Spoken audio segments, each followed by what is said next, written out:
Hello, my name is Albert Quesada and I am from Barcelona and I'm currently living in Brussels, Belgium.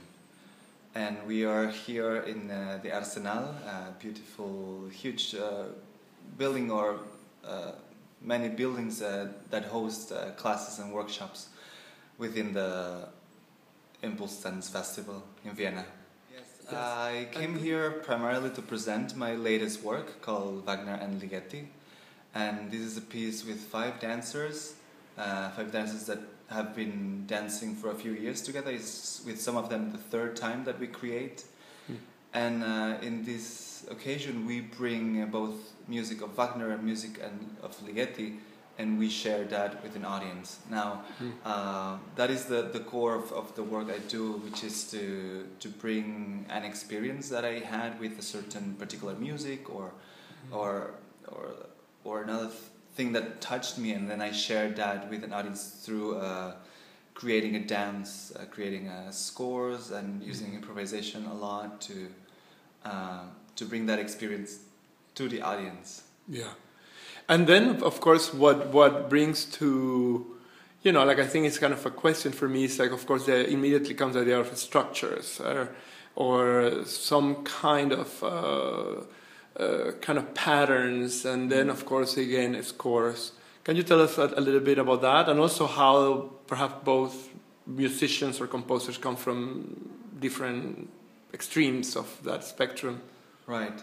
So, score is a very important word for me in my practice. It's something I use a lot, and I do that because I have a theory that we always go to the theater or very often to see people, to see humans, and to see humans doing things. And a score is something that allows for somebody else to see how you interpret an existing idea or existing interpretation, notes or words.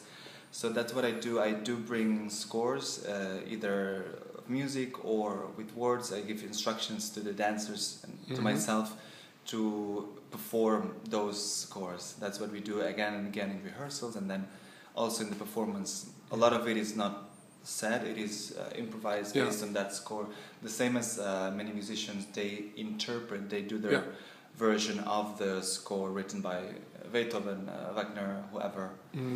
And I was able also to see the playfulness about it, and the kind of the looping and repetitions, and how then we can kind of see this kind of world of patterns in a way. Yes, I think that the way our mind works, we are constantly looking for organization, for symmetry, for structures that we recognize. And that happens with music. There's this interesting book about the musical expectations and how we listen to music and we are constantly anticipating what's about to happen. And that's how meaning comes out of something as abstract as music. And the meaning comes out when you have you're anticipating that something's going to happen, and depending if that happens, then there is satisfaction, there's that emotion, or if there's something else that's surprise. Exactly. And I compared that abstraction in music with the abstraction in dance, how we constantly do abstract material, which is meaningless, but by playing with its rhythm, by playing with its dynamics, we're able to create meaning for an audience by them being about to anticipating what's about to happen.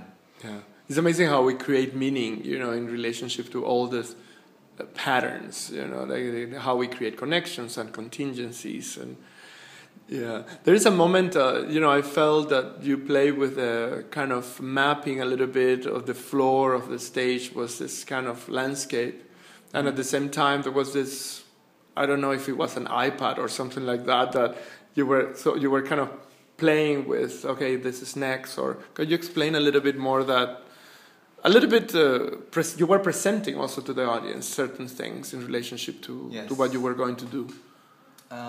Yes, the first part of the piece that we call the overture, that has several parts. One of them is the drawing on the floor. We draw lines similar to some of the paintings by Paul Klee, which were themselves an inspiration for Ligeti to compose music.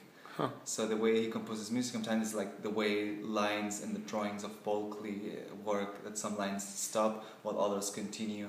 Yeah. And so that was our idea, to draw something on the floor which gives a hint to a structure, but at the same time it creates this beautiful landscape that has movement in its own. Just by changing the light, it creates this. Yeah, it can create like undulations or Exactly. valleys and peaks. Yeah. Right.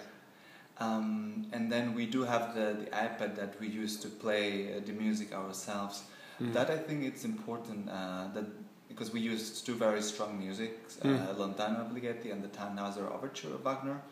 And it is important that we are the ones deciding to play the music, that the music doesn't come from the sky and it owns the world, but it is us deciding, okay, we're going to play this music and with this music. Yeah.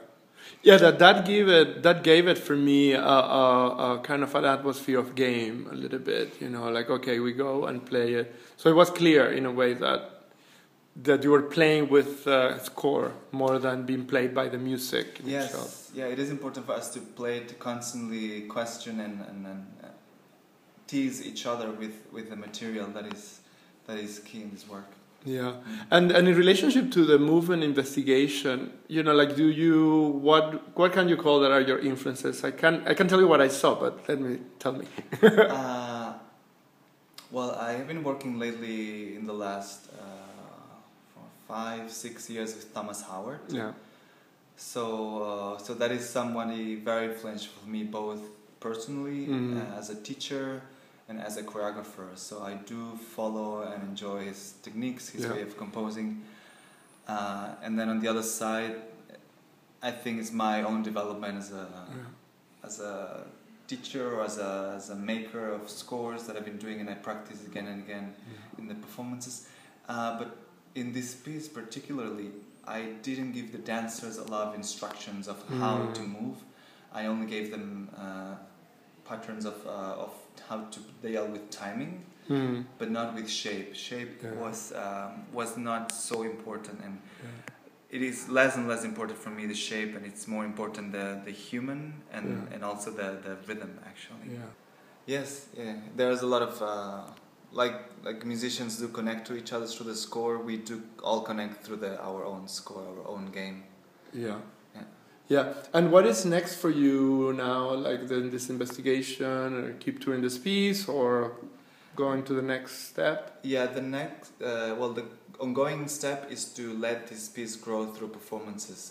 In 2005, I started a solo, which is still being performed, solo on Bach and Glenn, and that piece grew a lot through its being performed. It's like this piece, it needs an audience, it needs us to actually forget exercise and perform the scores. And that's what we're going to do in the next year, tour it, perform it as much as we can. And then the next step, piece-wise, is to continue with these techniques, but in a smaller scale. I'm going to do a duet with one of the dancers, Zoltan, and I'm going to choose a different genre of music, and we're going to deal with flamenco. Wow. Singing, dancing, and its rhythms. Wow. Yes. That's very nice. Well, thank you very much, and very nice to see your work. Thanks a lot. And thank you for the interview.